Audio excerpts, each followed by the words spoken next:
Hello guys, मेरा नाम Balkrishna Srivastava and welcome to code with PK. So इस वीडियो में हम एक जावा प्रोग्राम लिखेंगे to read 2D array input for integers.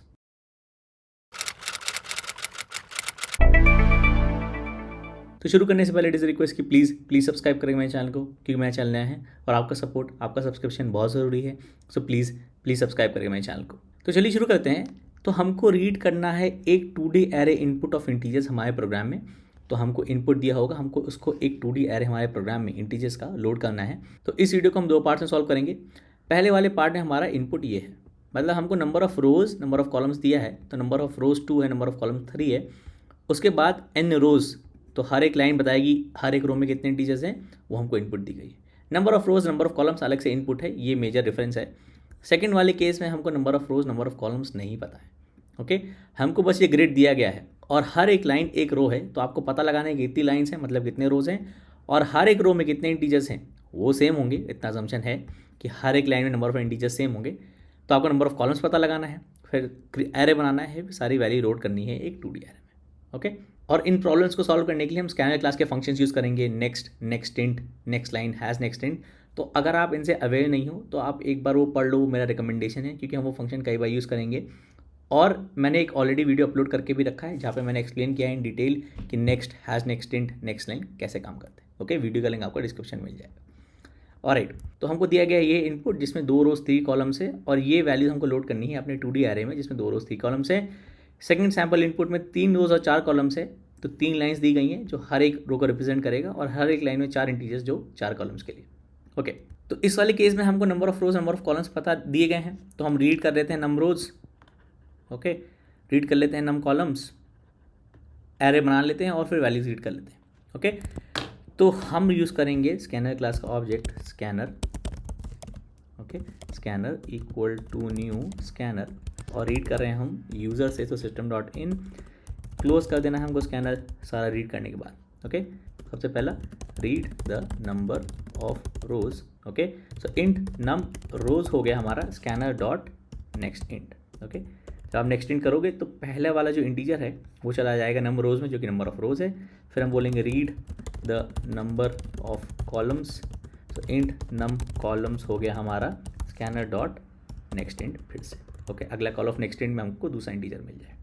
Okay, तो हो क्या रहा है, नेक्स्ट इंट मेथड कैसे काम करता है, ये इग्नोर कर देता है all white space before finding N integer. Okay, and returns the first integer it finds. Okay, तो इस वाले इनपुट पे जब पहला कॉल होगा नेक्स्ट का, ओके, पहली कॉल में 2 मिला। ओके, फिर अगली कॉल में हमको मिला 3। जो second call of next int था वो यहाँ है जिसमें नंबर ऑफ कॉलम चले गए, तो नंबर ऑफ कॉलम्स में स्टोर हो गया 3। इनपुट अभी हमारा यहाँ से बचा है। ओके, ये जो चेंज इन लाइन है, चेंज इन लाइन से हमारा इनपुट बचा है। ओके, क्योंकि नेक्स्ट इंट से फिर इंटीजर रीड करेगा, उसके बाद वाला पार्ट अभी भी इनपुट बफर में है। तो जब आपको अब नेक्स्ट इंट कॉल करोगे ना, तो ये वाइट स्पेस इग्नोर हो जाएगी और अगले इंटीजर रीड हो जाएगा। ओके, तो number of rows, number of columns read कर लिए। अब हम एरे बना सकते हैं, तो मैं बोलूँगा create the 2D array. Okay, तो इंट ग्रिड या मैट्रिक्स बोल सकते हैं, मैट्रिक्स बहुत ही कॉमनली यूज होता है, तो मैट्रिक्स लेते हैं इंट नम रोज और num columns. Okay, and read values in 2D array. Sorry, यहाँ 2 स्क्वायर ब्रैकेट्स होने चाहिए, 2D एरे बना रहे हैं। ओके, अब वैल्यूज रीड करने के लिए मैं पहले कोड लिखूंगा, फिर मैं आपको समझाऊंगा हो क्या रहा है। ओके, तो for int I equal to 0, I less than num rows, I plus plus. Okay, for int J equal to 0, J is less than num columns, J plus plus.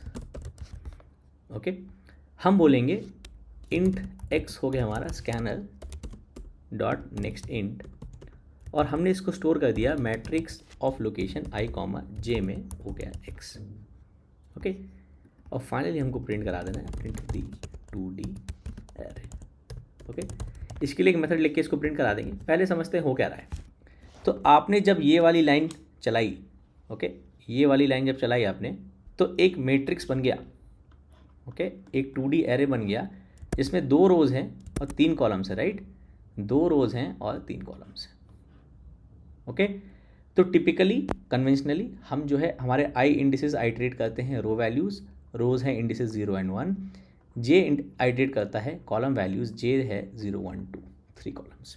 Okay, तो पहले लोकेशन को assess करने के लिए हमको indices चाहिए 0 0 0 0, फिर 0 1, फिर 0 2, फिर अगले लोकेशन, फिर ये नेक्स्ट रो के लोकेशंस को एसेस करने के लिए चाहिए रो कॉलम और row column. Alright, by default अभी सारी वैल्यूज़ 0 है। ऑलराइट, क्योंकि इंट एक प्रिमिटिव टाइप है, तो आप 2D एरे बनाओगे प्रिमिटिव टाइप का तो उनकी डिफ़ॉल्ट वैल्यू 0 होती है इंट के केस में, तो वो 0 हो जाएगा। ओके, तो हम ये जो नेस्टेड फॉर लूप चला रहे हैं, ओके, उसमें आई बाहर के लूप में है और जे अंदर के लूप में है। मतलब आई की हर एक वैल्यू के लिए जे सारी वैल्यूज़ लेगा। ओके, और आई जा रहा है 0 से लेस देन नंबर ऑफ रोज तक। आई जा रहा है 0 से लेस देन नंबर ऑफ रोज तक, मतलब 0 और 1। ओके, और जे जा रहा है 0 से less than number of columns तक, तो जे जा रहा है 0 1 और 2। ओके, तो हर एक वैल्यू ऑफ आई के लिए, क्योंकि आई बाहर है, जे सारी वैल्यूज लेगा। मतलब जब आई 0 है तो जे लेगा 0 1 2, जब आई 1 है जे फिर से लेगा 0 1 2। ओके, तो यहाँ पर इस नेस्टेड फॉर लूप के अंदर जो pair of I J values generate हो रही हैं, आई कॉमा जे जो जनरेट हो रही हैं, वो आई इक्वल टू 0 के लिए जे की सारी वैल्यूज़, फिर आई इक्वल टू 1 के लिए जे की सारी वैल्यूज़। मतलब आई इक्वल टू 0 के लिए जे की सारी वैल्यूज़, मतलब आई 0 जे 0, आई 0 जे 1, आई 0 जे 2। फिर जे की सारी वैल्यूज़ खत्म हो गई, less than number of columns 3 हैं। ओके, फिर आप गए नेक्स्ट आइट्रेशन ऑफ आई पे, आई बढ़ गया, आई 1 हो गया। फिर आई और जे की सारी वैल्यूज़, आई के जे के सारे कॉम्बिनेशन, तो 1 और 0, फिर 1 और 1, और फिर 1 और 2। ओके, तो 0 0 0 1 0 2, 1 0 1 1 1 2। ओके, आई जे के कॉम्बिनेशन ये हो रहे हैं, और हर एक इंटीजर जो हम रीड कर रहे हैं वो मैट्रिक्स आई जे में जा रहा है। ओके, तो पहला पार्ट तो आपको ये था समझाना कि आई और जे की वैल्यूज़ किस कॉम्बिनेशन में जनरेट हो रही है। ओके, वो है 0 0 0 1 0 2 1 1 0 1 0 1 1 1 2। ओके, तो जब यहाँ पे एक स्कैनर में नेक्स्ट इंट का जब नेक्स्ट कॉल होगा, ओके, इनपुट यहाँ से बचा है तो ये वाइट स्पेस है, चेंज इन लाइन ये इग्नोर होगा और 4 रीड हो जाएगा। तो थर्ड कॉल में रीड होगा 4। ओके, 3 रीड हो गया था, 4 रीड हो गया, 4 जाएगा मैट्रिक्स ऑफ आई जे में। मैट्रिक्स ऑफ आई जे का पहला कॉम्बिनेशन है ये 0 0, तो 0 0 में चला गया हमारा वैल्यू 4। ओके, तो जे की अभी 2 वैल्यूज़ बची हैं 1 और 2, तो जे के नेक्स्ट आइट्रेशन में फिर से नेक्स्ट इंट कॉल होगा, फिर से नेक्स्ट इंट कॉल हुआ तो यहाँ वाइट स्पेस इग्नोर हो गया, 18 रीड हो गया। एक्स में आया 18 जो कि गया मैट्रिक्स आई जे में, आई जे है 0 1, इसमें गया 18, इसमें गया था 4, तो 0 1 में गया 18। ओके, फिर जे नीली नेक्स्ट वैल्यू, जे की एक वैल्यू बची है अभी, तो जो नेक्स्ट इंटीजर एक्स रीड हुआ वो वाइट स्पेस इग्नोर करके 27 रीड हुआ, जो गया 0 2 में, तो यहाँ हो गया 27। तो आपने देखा आई जब 0 था, ओके, तो पूरा रो भर गया। ओके, 4 18 7 जो रो वैल्यूज़ थी वो इस 2D एरे के रो में चली गई। ऑलराइट, फिर आई बढ़ा, नेक्स्ट वैल्यू 1 हो गया। ओके, क्योंकि जब जे 3 होगा तो ये लूप ब्रेक हो जाएगा क्योंकि नंबर ऑफ कॉलम्स 3 है। ओके, लूप ब्रेक हुआ, आप फॉर लूप के बाहर आए, आप आई के नेक्स्ट आइट्रेशन पे गए, आई हो गया 1, आई है 1, आपने रीड किया एक और वैल्यू ऑफ नेक्स्ट इंट, ये जो चेंज इन लाइन था ये इग्नोर हो गया, रीड हो गया 9, 9 रीड हुआ, कहाँ गया मैट्रिक्स ऑफ आई जे में, नेक्स्ट वैल्यू ऑफ आई जे है 1 0, 9 गया 1 0 पे। ओके, फिर next value of x read हुई क्योंकि जे के भी 2 वैल्यूज बची हैं, एक्स रीड हुआ मतलब ये वाइट स्पेस इग्नोर हुआ, -3 रीड हुआ, -3 गया आई मैट्रिक्स आई जे में, आई जे के नेक्स्ट कॉम्बिनेशन है 1 1, तो -3 गया यहाँ। ओके, जे की एक और वैल्यू बची है इस आइट्रेशन में, फिर एक्स रीड हुआ, वाइट स्पेस इग्नोर हुआ, 86 रीड हुआ, 86 गया मैट्रिक्स आई जे में जो कि है 1 2, तो यहाँ गया 86। तो जो एरे 0 0 0 0 0 0 था, ओके, वो अब बन गया ये लोकेशन 0 0 0 1 0 2 1 0 1 1 1 2, ये हो गया 4 18 27 9 -3 86। ओके, तो जब जे इक्वल टू नम कॉलम्स हुआ, आई नेक्स्ट वैल्यू पे गया, आई नंबर रोज बराबर हो गया और लूप ब्रेक हो गया। ओके, तो जब ये फॉर लूप ख़त्म हो गया, हमारा जो ये इनपुट था वो इस 2D एरे में लोड हो गया। ओके, तो आप आई और जे की वैल्यू जब आप कैलकुलेट करोगे तो आप समझ जाओगे कि कैसे हो रहा है। अगर आपको इसको कॉलम वाइज भरना है, ओके, तो आप जे बाहर रखो और आई अंदर रखो। उससे होगा क्या, जे की वैल्यूज़ पहले जनरेट होंगी, फिर आई की वैल्यू जनरेट होंगी। जे की वैल्यूज़ हैं 0 1 2, तो जे 0 के लिए आई सारी वैल्यूज़ लेगा, तो 1 2, फिर जे 1 हुआ, फिर जे 2 हुआ, तो 1 के लिए 1 सॉरी 0 1 सॉरी 0 1 और 0 1, ओके राइट। तो इस केस में आप कॉलम वाइज ट्रैवल करोगे। जे 0 आई 0 के लिए ये आएगा, फिर जे 0 आई 1 के लिए ये आएगा, ओके। आप ऐसे ये वाला कॉलम कवर करोगे, फिर ये वाला कॉलम, फिर ये वाला कॉलम, ओके। उस केस में आपको वैल्यूज़ भी उस हिसाब से होनी चाहिए। तो उस केस में आपको वैल्यूज़ मिलेंगी 4 9 पहला कॉलम, फिर 18 -3 दूसरा कॉलम, फिर 27 86 तीसरा column, okay. Number of rows, number of columns, और आपको कॉलम वाइज भरना है, राइट। तो आप पहला कॉलम भरोगे 4 9, दूसरा कॉलम भरोगे 18 -3, तीसरा 27 86, राइट, ओके। तो ये था आपका पहला अप्रोच। प्रिंट करा के देख लेते हैं। तो ये है मेथड, ओके, जो इस तरीके का ग्रिड प्रिंट करने की कोशिश करेगा, ओके। ऐसा हमको ग्रिड दिखे कि हमारा 2D एरे कैसा दिख रहा है, और इस फंक्शन को मैंने बुला लिया है यहाँ पर, ओके। चला के देखते हैं। पहला केस है हमारा 2 स्पेस 3 4 18 27 और 9 -3 86, okay. 4 18 27 9 -3 86, number of rows, number column सही है। दूसरा केस चला के देखते हैं। 3 4 1 2 45 3 1 2 45 3 65 3 45 21, फिर 2 18 9 और 55, ओके। तो ये ऐसा सुंदर सा ग्रिड प्रिंट हो गया है, ओके। एक और केस ले लेते हैं। 5 5 1 2 3 4 5 6 7 8 9 10 11 12 13 14 15 16 17 18 19 20 21 22 23 24 25, राइट, ओके। तो ये हो गया आपका पहला केस, राइट, जिसमें हम नंबर ऑफ रोज और नंबर ऑफ कॉलम्स हमको दिया गया है, फिर वैल्यूज दी गई, हम उसको 2D एरे में रीड कर पा रहे हैं। तो अब हम चलते हैं हमारा जो नेक्स्ट इनपुट केस था, जहाँ पे हमको number of rows, number of columns नहीं पता, से वैल्यूज दी गई है, हमको पता लगाना है कि कितने नंबर ऑफ रोज, कितने नंबर ऑफ कॉलम्स है, और वैल्यूज को लोड करना है 2D एरे में, ओके। तो प्रिंट फंक्शन तो कॉपी कर ही सकते हैं, ओके, राइट, ओके। तो हमको चाहिए होगा एक scanner, number of rose read करना है, नंबर ऑफ कॉलम्स पता लगाना है, मैट्रिक्स क्रिएट करना है। तो क्योंकि हमको number of rows, number of columns नहीं दिया गया है, तो हम बोलेंगे find the number of rose, find the number of columns, और दोनों बाय डिफ़ॉल्ट अभी 0 सेट है, ओके।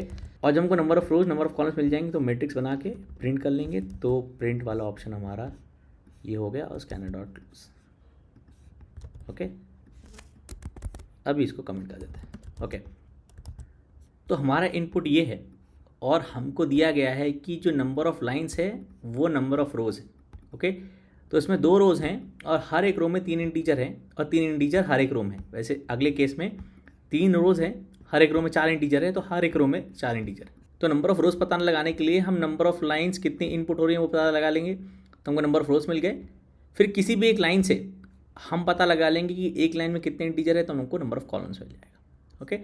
तो सबसे पहले नंबर ऑफ रोज पता लगाने के लिए हम क्या करेंगे, हम सारे स्ट्रिंग्स इनपुट कर लेंगे, उसको एक अरे में स्टोर कर लेंगे। तो आप चाहो तो एक बहुत बड़ा अरे का साइज ले सकते हो और काउंट कर सकते हो कितने स्ट्रिंग्स, कितनी लाइन्स इनपुट हुई, वो आपकी नंबर ऑफ रोज है। या फिर आप रीसाइजिंग अरे ले सकते हो। तो मैं एक रीसाइजिंग अरे लूँगा, और अरे रीसाइजिंग कैसे करते हैं उसका वीडियो मैंने ऑलरेडी अपलोड करके रखा है। वीडियो का लिंक आपको डिस्क्रिप्शन मिल जाएगा, कोड में वहीं से कॉपी करूँगा। तो मैं लिखूँगा स्टैटिक स्ट्रिंग रीसाइज, ओके। ये लेगा एक स्ट्रिंग, इसको रीसाइज करना है, ओके। तो एरे का साइज़ अगर से हमारे पास स्ट्रिंग एरे का साइज़ है अगर 1, ओके, एक ही स्ट्रिंग है इसमें कुछ समथिंग, ओके। तो इसको रीसाइज करना है तो हम उसको डबल का साइज़ करते हैं, तो इसका साइज़ अब हो गया 2। फिर जब ये फुल हो जाएगा तो हम इसका डबल साइज़ करेंगे, इसका साइज़ हो गया 4, 4 लोकेशंस। फिर ये फुल हो गया तो इसका डबल साइज़ करेंगे 8 लोकेशन, 0 1 2 3 4 5 6 7, 0 1 2 3 4 5 6 7, ओके। तो रीसाइजिंग जब भी हम करते हैं हम एरे का साइज़ डबल करते हैं, और हम स्टार्ट करेंगे एरे का साइज़ 1 से। तो इससे साइज़ 1 से साइज़ 2 में रीसाइज कर रहे हैं, तो ये सारी वैल्यूज इसमें कॉपी करेंगे, तो 0 की वैल्यूज इसमें कॉपी हो जाएंगी। जब इसमें रीसाइज करेंगे तो 0 और 1 की वैल्यूज इसमें कॉपी हो जाएंगी। जब इससे इसमें रीसाइज करेंगे तो 0 1 2 3 की वैल्यूज इसमें कॉपी हो जाएंगी, ओके। तो create a temp array of double the size. Okay, so string temp equal to new string 2 into arr.length.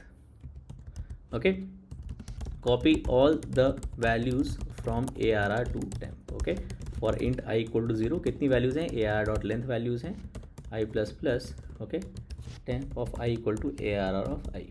okay, and return the temp array. return temp. Okay, हमको क्या करना है हमारे मेन में. Okay, read all the strings into the strings array. Okay, तो मैं एक strings array ले लेता हूँ, इसका साइज स्टार्टिंग में 1 है. ओके, और नंबर ऑफ स्ट्रिंग्स का एक काउंटर भी ले लेता हूँ जो कि 0 है. तो हमको इनपुट से सारी लाइंस रीड कर लेनी है और एरे में स्टोर कर लेनी है. तो as long as there is an input line. Okay, so while scanner has next line function use करेंगे, ये बताएगा कि एक अगली लाइन अवेलेबल है कि नहीं. अगर एक लाइन अवेलेबल है तो उसको रीड कर लिया using scanner dot next line. Okay, और इसको हमको स्टोर करना है स्ट्रिंग्स एरे में. तो अगर हमारे नंबर ऑफ स्ट्रिंग्स बराबर हो गए एरे डॉट लेंथ के, मतलब हमारा एरे एरे हमारा स्ट्रिंग्स है, स्ट्रिंग्स डॉट लेंथ के, तो हमारा मतलब एरे भर गया. ओके, तो हम रीसाइज करेंगे कैसे, स्ट्रिंग्स हो गया रीसाइज. ओके, अब पास कर देंगे स्ट्रिंग्स. राइट, तो बेसिकली होता क्या है बिहाइंड द मेमोरी में आपको शॉर्ट में बताता हूँ कि अगर ये वाला एरे स्ट्रिंग्स वेरिएबल के पास था तो आपको इसको रिसाइज करना डबल द साइज़. तो आपने टेम्प बनाया जिसका डबल द साइज़ है, आपने सारी वैल्यूज़ कॉपी कर ली. फिर आपने ये वेरिएबल रिटर्न किया ना, रिटर्न टेम्प, तो अब स्ट्रिंग्स पॉइंट करने लगा रिटर्न वैल्यू फ्रॉम रिसाइज को जो कि टेम्प है. स्ट्रिंग्स पॉइंट करने लगा उसको जो टेम्प को पॉइंट कर रहा था. तो स्ट्रिंग जिसको पॉइंट कर रहा था उस पर इसका एक्सेस चला गया, तो ये गार्बेज कलेक्टर ने कलेक्ट कर ली, मेमोरी फ्री हो गई. क्योंकि हम फंक्शन से रिटर्न कर गए तो ये वेरिएबल अब एक्सेसिबल नहीं है. ओके, तो बेसिकली स्ट्रिंग्स अब इस एरे को पॉइंट कर रहा है जो डबल द साइज़ है. ओके, फिर अगर आप दोबारा डबल द साइज़ करते हो, ये वाला एग्जांपल ले लेते हैं, तो स्ट्रिंग्स इसको पॉइंट कर रहा है. ओके, आपने बनाया टेम्प डबल द साइज़, आपने बोल दिया रिटर्न वैल्यू जो कि टेम्प है वो स्ट्रिंग्स पॉइंट करे, तो स्ट्रिंग्स अब यहाँ पॉइंट कर रहा है. ये वाला एसेस चला गया, इसको गार्बेज कलेक्टर ने कलेक्ट कर लिया, फंक्शन रिटर्न कर गए तो टेम्प वेरिएबल भी चला गया, तो स्ट्रिंग्स अब पॉइंट कर रहा है एरे जो कि डबल द साइज़. ओके, फिर हम बोलेंगे स्ट्रिंग्स ऑफ नेक्स्ट इंडेक्स हो गया हमारा नम स्ट्रिंग्स, ये हो गया हमारा लाइन और नम स्ट्रिंग्स प्लस प्लस. ओके, क्योंकि नंबर ऑफ स्ट्रिंग स्टार्ट हो रहा है, अगर ये एरे वापस स्टार्टिंग से ले लेते हैं 0, नंबर ऑफ स्ट्रिंग्स शॉर्ट में 0 है. ओके, तो जब कोई वैल्यू नहीं है तो पहला स्ट्रिंग यहाँ पे होगा. ओके, तो नंबर ऑफ स्ट्रिंग्स 1 हो गया, लेंथ इसका 1 है.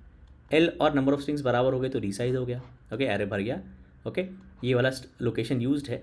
ओके, नंबर ऑफ स्ट्रिंग्स अभी 1 है, लोकेशन साइज अब 2 हो गया, लेंथ 2 हो गया. तो अगला स्ट्रिंग आएगा तो इस इंडेक्स पे जाएगा, नंबर ऑफ स्ट्रिंग्स पे जो कि 1 है तो यहाँ चला गया. फिर नंबर ऑफ स्ट्रिंग्स 2 हो गए, लेंथ और नंबर ऑफ स्ट्रिंग्स बराबर हो गए तो अब रीसाइज करना है तो साइज़ 4 हो गया. ओके, पहले 2 लोकेशंस ऑलरेडी यूज्ड हैं, नंबर ऑफ स्ट्रिंग्स अभी 2 हैं, लेंथ 2 है. अगला स्ट्रिंग आया तो इस इंडेक्स पे गया जो कि 2 है इंडेक्स, यहाँ पे गया, नंबर ऑफ स्ट्रिंग्स 3 हो गए. अगला स्ट्रिंग आया हमारे पास जगह है इंडेक्स 3 पर, तो अगला स्ट्रिंग इंडेक्स 3 पर गया, नंबर ऑफ स्ट्रिंग्स 4 हो गए. L4 है, नंबर ऑफ स्ट्रिंग्स 4 है, तो ये वापस रीसाइज हो गया. ओके, राइट, तो अब हमारा जो रीडिंग बंद हो गया तो हम यहाँ पे कर देंगे scanner dot close. Okay, number of rose is the number of strings, तो ये हो गया नम रोज हो गया आपका नम स्ट्रिंग्स. ओके, पहला पार्ट तो आपका हो गया. राइट, अब हमको पता लगाना है नंबर ऑफ कॉलम्स.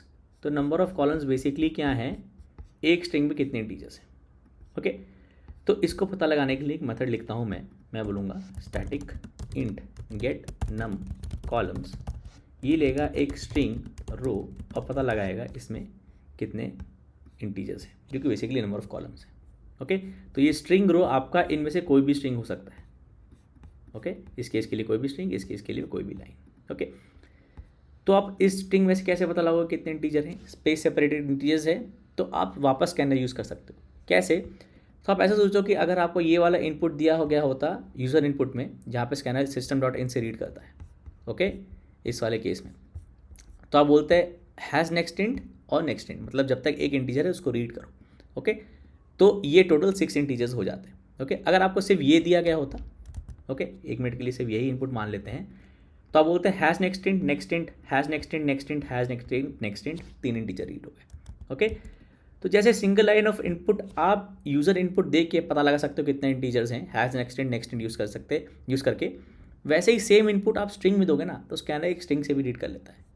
कहने का मतलब है create a scanner to scan from the string. Okay, scanner equal to new, I will say string scanner.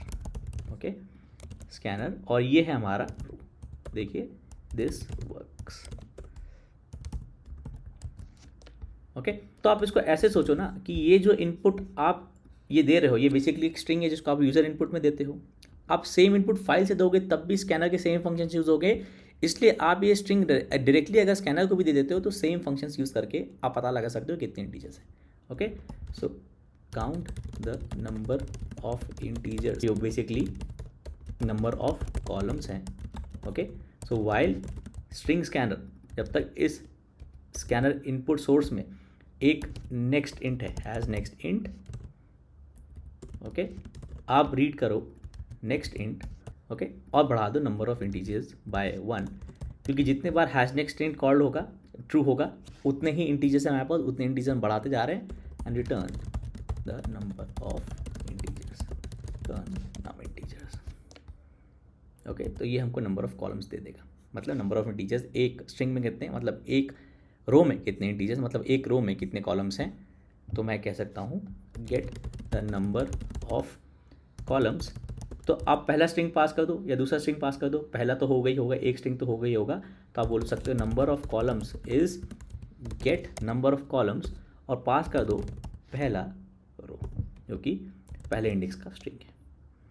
Number of रोज मिल गए, नंबर ऑफ कॉलम्स मिल गए, एरे बना दिया। अब load integers from the strings into the array.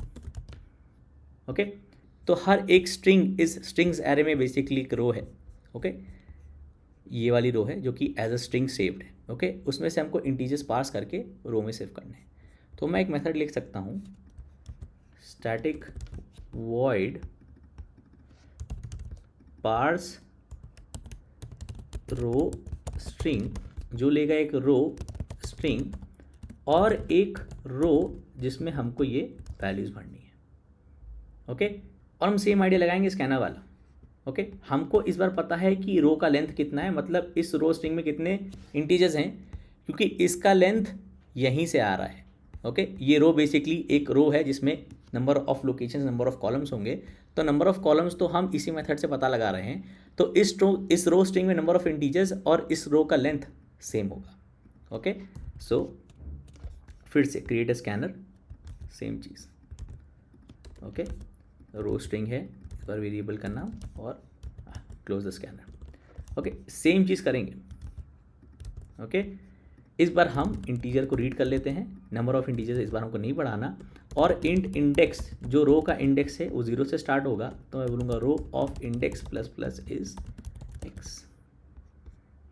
Okay, या फिर आप दूसरी तरीके से ऐसा कर सकते हो, for int I equal to 0, I less than row dot length I plus plus. आपको पता है कि row dot length number of integers है इस रो स्ट्रिंग में। फिर आप ऐसे कर सकते हो कि int X is scanner dot next int. Okay, फिर आप कर सकते हो row of I equal to X. Okay, either ways आप एक मेथड ले सकते हो। ओके, ये वाला सेम मेथड है ये वाला, तो ज़्यादा इजी होगा रिलेट करना कि जब तक एक इंटीजर है हम रीड कर रहे हैं और कितने इंटीजर रीड कर रहे हैं वो सेम ही होंगे। ओके, या फिर आपको पता है कितने इंटीजर्स हैं वो सब रीड कर लो, और जे ले लेते हैं, जे ले लेते हैं क्योंकि हम नंबर ऑफ कॉलम्स आइटरेट कर रहे हैं इस रो के। ओके, ऑलराइट, तो अब हमको करना क्या है, हमको सारी रोज जो कि सारे स्ट्रिंग्स हैं आई लेस देन नम रोज कर लेते हैं।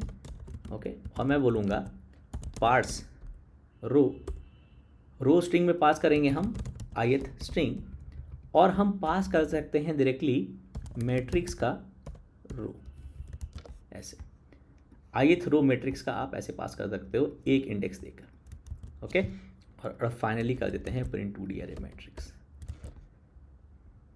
राइट, तो पहला हमारा लाइन ऑफ इनपुट है 4 18 27, फिर 9 - 3 86, ओके 2 लाइन्स ऑफ इनपुट थी और इसके लिए हमारा ये आउटपुट आया, प्रोग्राम देखिए टर्मिनेट हो गया। ओके ये लाल पत्ती जलती रहती है अगर प्रोग्राम टर्मिनेट नहीं होता है। ओके फिर हम दूसरा वाला केस डालते हैं, ये 3 लाइन्स, तो 1 2 45 3 65 3 45 21 और 2 18 9 55। ओके तो एंड ऑफ इनपुट जब हुआ तो ये सारी वैल्यूज़ इस मैट्रिक्स में, जैसे हमारे पिछले केस में देखा था, सुंदर तरीके से आ गया और हम रीड कर पा रहे हैं 2D एरे अपने इसमें मैट्रिक्स में। ओके फाइनल केस ले लेते हैं 5 × 5 का।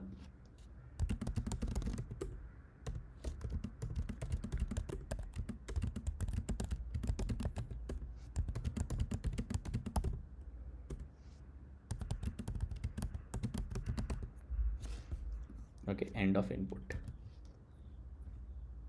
ओके तो ये 5 रोज और 5 कॉलम्स। ओके तो इसमें जो छोटे छोटे कॉन्सेप्ट यूज़ किए हैं उन वीडियोस के लिंक आपको डिस्क्रिप्शन में मिल जाएंगे, आप चेक कर सकते हैं। राइट सो ये था Java program to read 2D array input of integers और हमने 2 केसेस देखे। आई होप ये वीडियो हेल्पफुल था, आपको अच्छा लगा, आपको समझ में आया। तो इसमें कुछ डाउट था, कुछ समझ में नहीं आया तो प्लीज़ कमेंट्स में मेंशन करिएगा। मैं हमेशा कोशिश करता हूँ आपके कमेंट्स का आंसर करूँ और आप कमेंट्स से मुझे हमेशा बता सकते हैं कि मुझसे कोई क्वेश्चन सॉल्व करना चाहते हैं या फिर कोई कॉन्सेप्ट डिस्कस करना चाहते हैं। तो प्लीज़ लाइक करिएगा वीडियो को, सब्सक्राइब करिएगा मेरे चैनल को and thank you for watching.